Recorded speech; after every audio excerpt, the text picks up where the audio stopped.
Rajeshwari MG. She pursued her BE in Electrical and Electronics at the People's Education Society College of Engineering, Mandya. She pursued her MTech in VLSI Design and Embedded Systems at the Sri Jagadguru Balagangadharanta Institute of Technology, Bangalore. Her personal skills lie in good verbal and written communication skills. Her areas of interest lie in OOPS with C++, renewable energy sources, HVDC transmission, digital relays, automotive electronics, advances in VLSI design. She has also had papers presented at the national level, such as the Innovative Architecture for SoC Multi-Core Hybrid Processor, presented at the RNSIT, Bangalore. Welcome to UGC lecture series of BSc Applied Electronics. Today we are dealing with the subject Television and Engineering, and some of the topic that we are going to discuss in Unit 2, Amplitude Modulation, Vestigial Sideband Transmission and Image Orthicon. This is one of the type of the camera tube called image orthicon. So, before vestigial sideband transmission, we need to know the amplitude modulation. That is, all these video signals that are amplitude modulated and all the sound signals are frequency modulated. How? What is the definition of amplitude modulation says? In the amplitude modulation, the carrier signal is, the amplitude of the carrier signal is varied according to the modulating signal. There will be a signal that has to be carried along with this carrier signal. So, the signal which has to be carried, it is not affected, only the carrier signal will be affected with the amplitude. So, the modulation or change in amplitude takes place in a carrier signals, and this carrier signal will going to be carry the modulated signal. This is how the modulation of a RF carrier with signal frequency takes place. The picture shows three things. One is, this is the carrier signal, this is unmodulated carrier wave, this is modulating signal, and this will be modulated wave, and all this will be having a different amplitude. This is EC will be the amplitude of a carrier unmodulated wave, and EM will be the amplitude of modulating signal. So, this EC plus EM, that is carrier and modulating signal, summation of these two will be the modulated wave. This is where we can observe only the amplitude of carrier signal is varied according to the modulating signal. So, this is what the amplitude modulation says. There are some of the important equation that has to be remembered. That is, for carrier wave, the equation will be EC is equal to, that is an amplitude modulated signal will be having the equation, that is EC is equal to EC cos omega CT is a carrier wave, and the modulating signal will be represented by EM is equal to EM cos omega t is a modulating signal. So, actually what will going to happen, when we are going to modulate the signal, the amplitude of the carrier only will be changed and the end will be the modulated wave. This wave equation will be E is equal to A cos omega CT, where A here is equal to EC plus K EM cos omega MT, when K is a constant of the modulator. This is the equation representing the modulated wave. This is the basic of amplitude modulation. Next we move on to important things about the carriers, how this carrier frequency has to be, what is the carrier frequency for a modulated signal. So, this is a frequency spectrum of amplitude modulated wave. This is the lower side band, this is the upper side band. In between this is the frequency, carrier frequency, this is a modulated frequency, and this the Fc minus the Fc and Fc plus m. From here to here, this region entirely represent the upper side band, and from Fc to Fc minus m entirely represent the lower side band. So, one has to be remembered from this frequency spectrum is the band, the transmission channel must be at least of 2 FM centered on FC. So, this will be the entire transmission channel, and this transmission channel should be having the frequency at least of 2 FM with the centered, the carrier frequency with the center of FC. This is what the frequency spectrum of AM says. Next will be the vestigial sideband transmission. Because it is popularly used wideware for the transmission purpose, we need to know what is vestigial sideband means. The vestigial sideband signal is having a very low frequency component, and it will be exist at the rest of the signal, and it will be at sides of the carrier. Even though it is a lower frequency, it is having more information. If we lose a small portion also, it will cause us a huge difference in the output. So, we need to take care of the transmission of picture details along with the lower frequency elements also. The frequency contain the most important information, that is why we need to concentrate. Even the lower frequency signal will be available in the channel.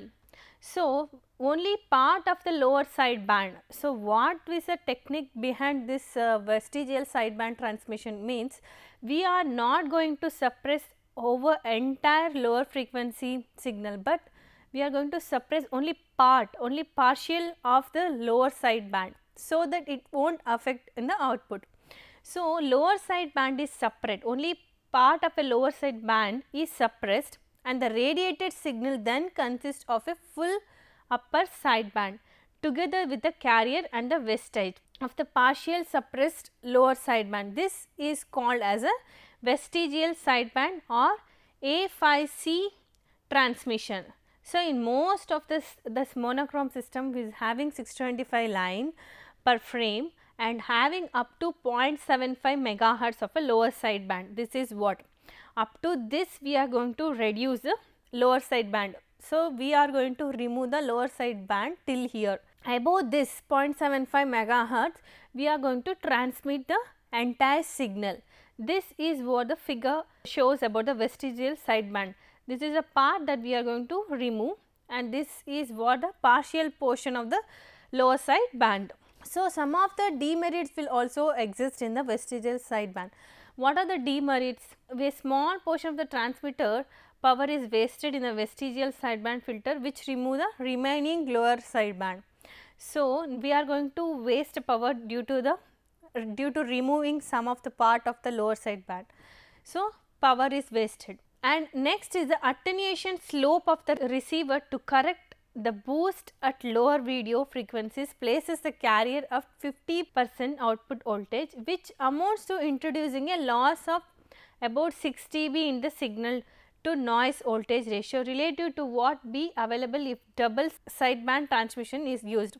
So, there will be attenuation at the receiver part due to the vestigial sideband. This will not be seen in the double sided transmission. Some phase and amplitude distortion of the picture signal occurs despite careful filter design at the transmitter, because we need to remove some partial portion of lower sideband. No, so that is why there should be a careful design of a filter has to be done.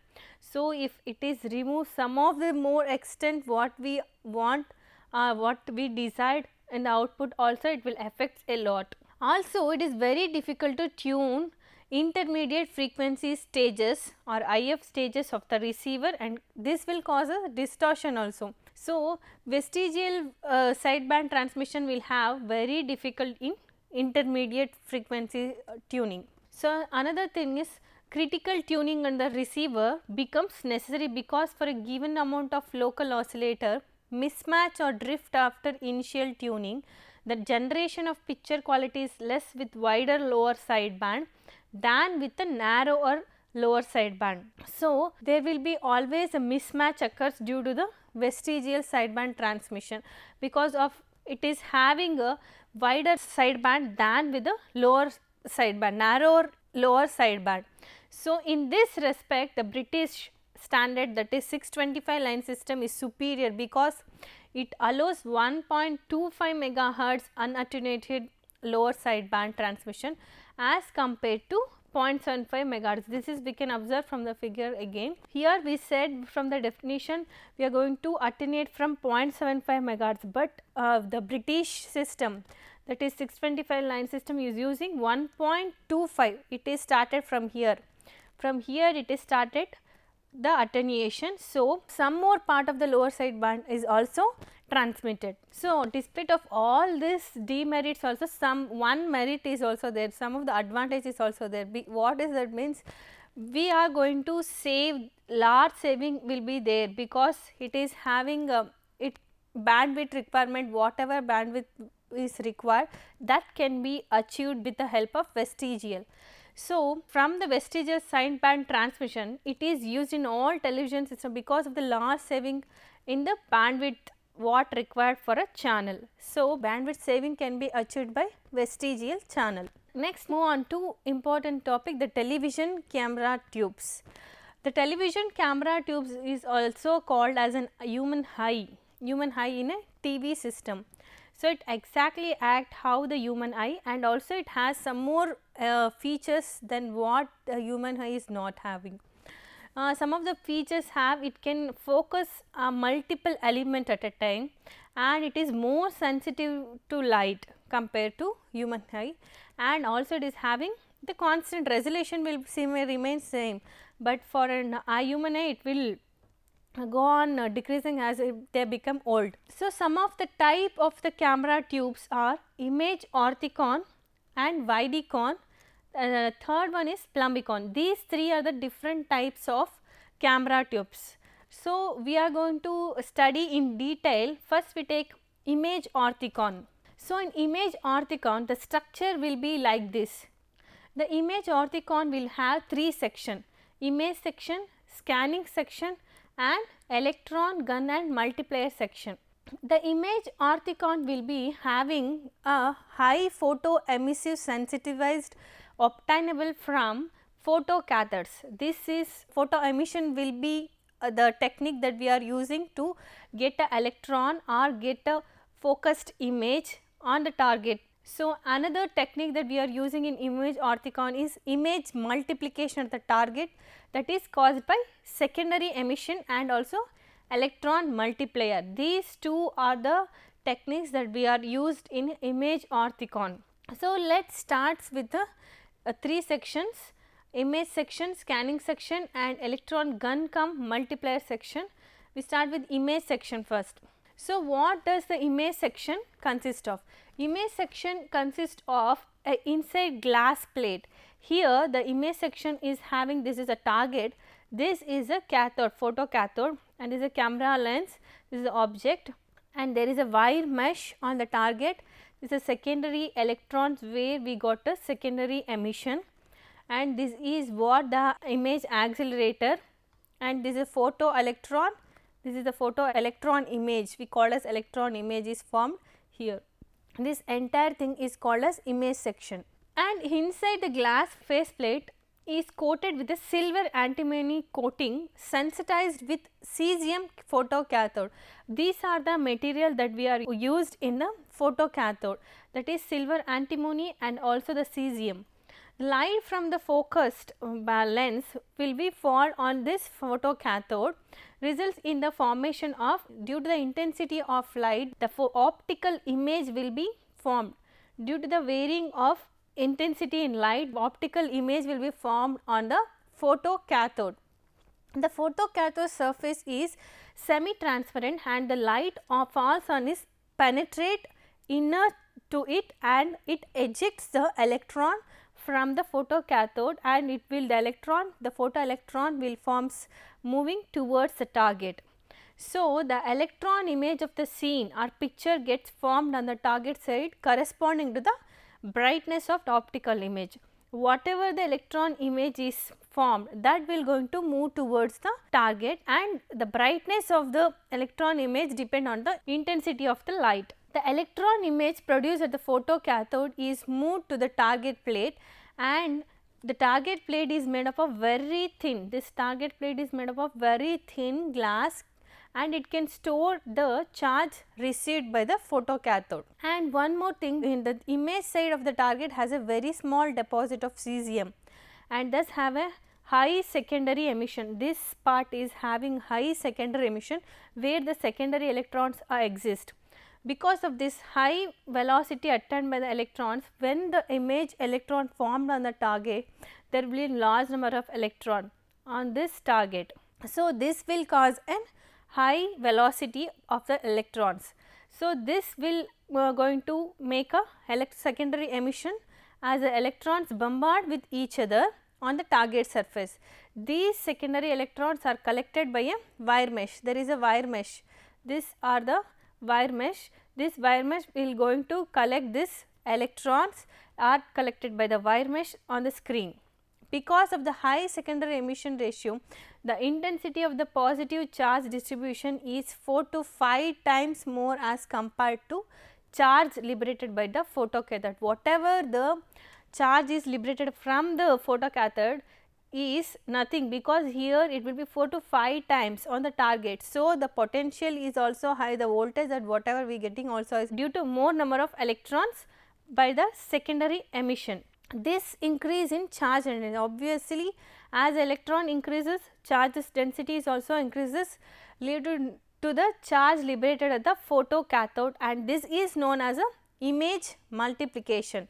This process is called as a image multiplication and contributes to the increased sensitivity of the image orthicon. Next side, the another side, this the target will be having two sides. One side where we get the image, okay, electron image will be formed or the charge image will be formed due to the photocathode. Another side will be the where the scanning will be done. Scanning will be done here on the another side of the target. Thus, will the target will having here the way one is a storage, another one is a scanning part. In the storage part, it is having higher resistance, and in the scanning part, scanning side, it is having a lower resistance. Thus, the target must have high resistivity on one side and lower resistivity on the other side. Whatever charge distribution builds up on one side of the target plate due to the focused image appears on the other side. That is what the scan can be done because of a focused image on here. The scanning will be done here. Whatever image is obtained from the photocathode, that is entirely scanned from this side of a target. The face of the target remote from the photocathode is scanned by an electron beam, that is the another section we call as scanning section. We come to scanning section. Here we need to observe few things. This is a target where it is having two sides. Now, what we have is image, that is electron image is there. So, we need to scan this image. So, we need a electron beam. The electron beam will be get from a electron gun which is present here, which will going to send a scanning beam to scan this electron image. That is the technique that what we used for scanning is interlaced scanning. The same process is done here, and here there is grid number 4 and the alignment coil, deflection coil, focusing coil, everything will come into picture. This grid number 4, the wall coating will provide say electrostatic field, so that it helps to form an electron beam from the electron gun, and also the deflection coil helps in producing magnetic field, so that we can get a focused electron beam for the scanning, and also focusing coil will help for the focusing of a electron image. The alignment coil will helps in the aligning the beam according to the scanning technique that we are used. The alignment coil will going to align the beam. The target end of the wall coating is closed by a fine mesh. This is the target coating. The target will be having a number 4 grid will be having a fine coating of mesh. This is maintained at a potential a few volts positive with respect to the wall coating, and this will going to improve the landing characteristics of the beam at the target. Then presence of the field correcting mesh reduces the intensity of the white edging. Typically, the picture produced by earlier versions of the image will be scanned exactly, and it will be next move as a video signal as an output for the transmitter. So, the edge field at the end of the beam, where will be the edge field will be there? The edge field will be at the end of the beam focusing, that is a grid number 5 will be there. This will be which is situated between grid number 4 and the field mesh. Field mesh and the grid number 4 will be there. In between this there will be a edge field which is and the field mesh. These two will be helpful in the landing characteristics, where exactly the beam has to land, on which line the beam has to land will be done with the help of edge field at the beam end and also the grid number 5, that is decelerator or grid number 5. As a precaution against light leakage, light should be, if the electron beam come out of this covering, it will be simply of waste of electrons. So, we need to take care of leakage. So, the gun of the tube is coated with an opaque enamel to avoid the leakage. The last section is electron multiplier or gun cum electron multiplier. The returning stream of electrons, the stream of electron here, the electron is scanning beam is going here, the returning beam is coming here. This is the signal current. Here the secondary electron is formed on the target, where this will be due to the high potential, there will be difference in voltage will create a current and this will be sent to the different dynode like number 1, number 2, number 3, and this will be sent to anode terminal. It will be connected to the load resistance and a capacitor. This is called as signal output to amplifier, where it is amplituded and modulated and transmitted. The returning stream of electron arrive at the gun close to the aperture from which electron beam merged. So, this is what the electron beam, that where we get the aperture is a part of metal disc covering the gun electron. This is aperture where we get is a part of metal disc covering the gun electron. This gun electrode will consist of aperture. This portion is called as aperture. When the returning electrons strike the disc which is at a positive potential of about 300 volts. So, this is having very high voltage of 300 volts.